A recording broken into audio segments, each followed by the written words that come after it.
Сега ще ви покажа как може да охранявате автомобила си с GSM модул. Включваме охраната на алармата на Peugeot.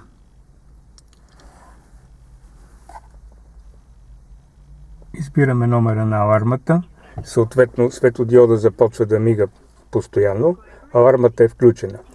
И когато крадеца успее да отвори вратата на автомобила, се случва следното.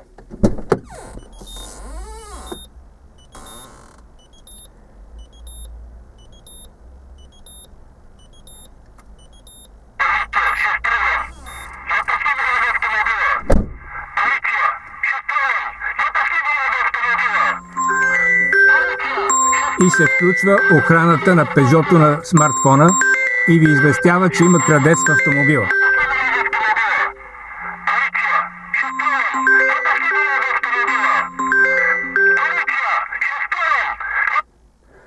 По този начин може да си охранявате автомобила.